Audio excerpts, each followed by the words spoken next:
ஆகிய உங்கள் ஒவ்வொருவருக்கும் எங்கும் நிறைந்த ஒரு ஒளித்தின் சார்பாக வாழ்த்துக்களை தெரிவித்துக் கொள்கிறேன். இந்த நாளில் உங்கள் மத்தியிலே ஒரு வசனத்தை நாம் தியானிக்கலாம். ஆதாரமாக 1 கொரிந்தியர் எழுதின புத்தகம் 10ஆம் அதிகாரம் 13ஆம் வசனத்தை நாம் தியானிக்கலாம். இன்றைக்கு செய்தியினுடைய தலைப்பு என்னவென்று சொன்னால், சோதனையில் வெற்றி தருபவர் என்கிற தலைப்பிலே நாம் காரியங்களை காணலாம். சோதனை என்று சொன்னால் பல விதங்களிலே ஏற்படும். மனுஷர் மூலமாகவோ, சூழ்நிலைகள் மூலமாகவோ, இயற்கையின் மூலமாகவோ, சாத்தானின் மூலமாகவோ, இன்னும் பலவிதமான காரியத்தின் மூலமாகவோ பலவிதமான சோதனை ஏற்படலாம்.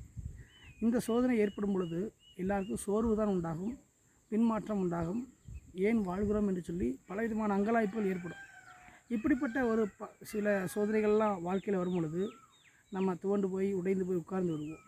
அப்போ என்ன செய்யவென்று தெரியாத ஒரு சூழலில், மங்கி போன சூழலில் என்ன செய்கிறோம், நம்ம காரியங்களே உட்கார்ந்துருவோம், பார்ப்போம். ஆனால் பைபிள் சொல்கிற காரியம் என்னவென்று சொன்னால், சோதனையில் வெற்றி தருபவர் என்கிற தலைப்பில் இன்றைக்கு நாம் பார்க்குறோம். எப்படிப்பட்ட ஒரு சோதனைகள் வந்தாலும் வாழ்க்கையில் இயேசு கிறிஸ்துவை நம்பும் பொழுது நம் வாழ்க்கையிலே அதை தாங்கி அதிலே வெற்றி சிறக்க பண்ணக்கூடியவராக இருக்கிறார். அப்படிப்பட்ட ஒரு பெரிய ஒரு காரியத்தை ஆண்டவர் இந்த நாளிலே இதை கேட்டுக்கொண்டிருக்கிற ஒவ்வொருடைய வாழ்க்கையிலே அவர் செய்யக்கூடியவராக இருக்கிறார். சரி, இந்த சோதனையில் வெற்றி தருகிறவர் என்கிற தலைப்பிலே நாம் பார்த்தோம். யாருக்கு சோதனை வந்தது, அதில் யாருக்கு வெற்றி கொடுத்தாருன்னு சொல்லி பார்க்கும்போது பவுலடிகள் என்கிற ஒரு தேவதாசன் இருக்கிறார். 2 கொரிந்தியர் 11 அதிகாரத்தில் பார்க்கலாம். அவர் வாழ்க்கையில் பலவிதமான சோதனைகள் வந்தது. திருடர் மூலமாக, சுய ஜனங்கள் மூலமாக, அந்நிய ஜனங்கள் மூலமாக, திருடர் மூலமாக, இயற்கையின் மூலமாக எத்தனையோ விதமான பாடுகள், போராட்டங்கள் வாழ்க்கையில் வந்தது. அந்த சோதனையெல்லாம் ஆண்டவர் அவருக்கு துணை நின்று அதிலே வெற்றியை என்ன செய்தார், கொடுத்த ஆரம்பித்தார்.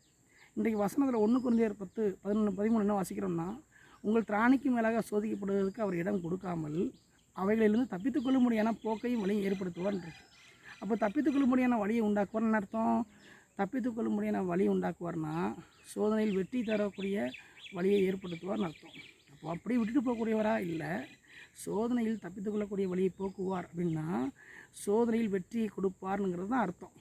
அப்போ அந்த பவுலடிகளுக்கு அவருக்கு வாழ்க்கையில் வந்த ஊழியத்தில் சபைகள் மூலமாக, சுற்றியுள்ள ஜனங்கள் மூலமாக, மனிதர்கள் மூலமாக, பல அந்நிய காரியங்கள் மூலமாக சோதனையில் வந்த போதிலும் கூட தேவன் அதிலிருந்து தப்பித்துக்கொள்ள முடியான, வெற்றி கொடுக்க முடியான வழியை ஏற்படுத்தினார்.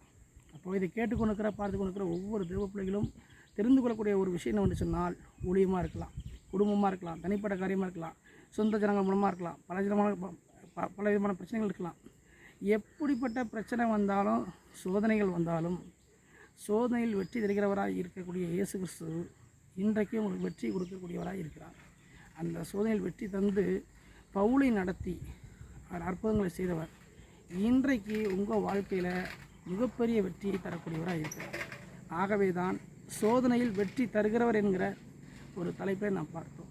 பவுலடிகளுக்கு வெற்றி தந்தார், பல விதங்களை தந்தார். ஊழியத்தில் தந்தார், சுற்றியுள்ள இடத்த தந்தார், அந்நியர் மூலம் வந்த பிரச்சனைகளை தந்தார், பல காரியங்களை தந்தார். அப்போ அப்படிப்பட்ட ஒரு சோதனையில் வெற்றி தந்து பவுலை வெற்றிகரமாய் நடத்துகிற தேவன் இன்றைக்கு ஆண்டவரை நம்பி இருக்கிற ஒவ்வொரு பிள்ளைகளுக்கும் பல விதங்களில் வருகிற சோதனைகளுக்கு தப்பித்துக் கொள்ள முடியான போக்கை உண்டாக்கி அதில் வெற்றி தர வல்லவராக இருக்கிறார்.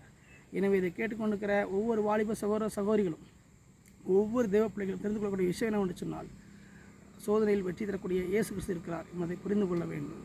அப்படி புரிந்து கொண்டு பவுலைப் போல வாழ்க்கையில் வெற்றிக்கான ஒரு காரியத்தை பெற்றுக்கொள்ள வேண்டும் என்று சொன்னால், எங்கும் நிறைந்த ஒரு ஊழியம் உங்கள் ஒவ்வொருவரையும் வாழ்க்கை விளைவிக்கிறது.